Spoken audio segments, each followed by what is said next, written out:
At the orphanage, as the staff were cleaning out Isabella's room, they stumbled upon a scrapbook that is tucked up under her mat that had names of materias with precise detail of the other kids at the orphanage.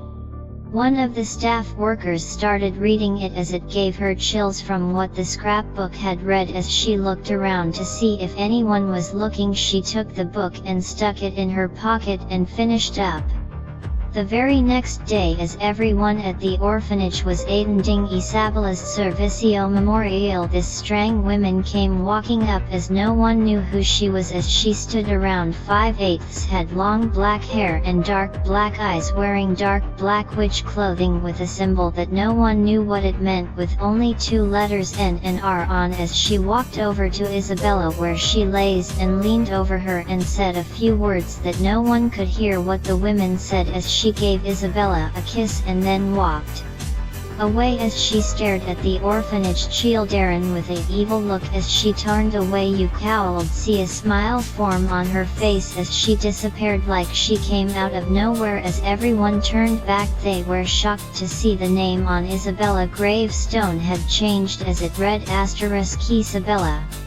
A few days later, strange things started to happen at the orphanage as children began to notice strange markings on their bodies, as the nurses had no clue what they were or how they got there, as the children began having nightmares of Isabella doing horrible things to them. But Isabella was not her, as each kid would talk about what they see in their dreams. As they became more frightened about dying in their sleep, the law minister would just tell the children that it's only the devil trying to do his work on you if you had done bad things, and in order to stop the bad dreams you must confess your sins to rid the bad dreams. And each child would not tell what they had done to Isabella before her death. Week later, the staff member who took the scrapbook home has not been back to work ever since that day, and has not been seen or heard from since, as they called the policia to check on her, and what they had discovered was something that you would never think you see, as the policia described in what they call the worst case ever, as the woman's body was so twisted and deformed as if her soul was ripped right out. The policia found a scrapbook filled with pictures of the victim, as well as notes that described her in gruesome detail. The letters N and R were written in blood on the walls near where her body was found.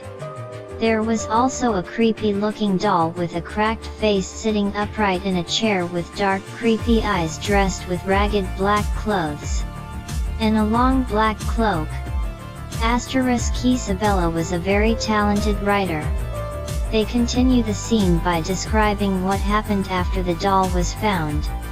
Some believe that Asteris is trying to revenge herself on those who killed her. Some people still do not believe it was a suicide and that something happened at the orphanage, and yet those who seen this other women at the service memorial still have no clue to who she was. Some believe the doll was cursed with Asteris Kisabella's soul and had become evil, as some say when looking into the doll you can see its eyes move as it's watching you. Later, as the doll was put into stuff the police had taken, disappeared and somehow ended up at the orphanage, being seen from room to room as if it's walking around on its own through the night, as it's never at the same place as it was put.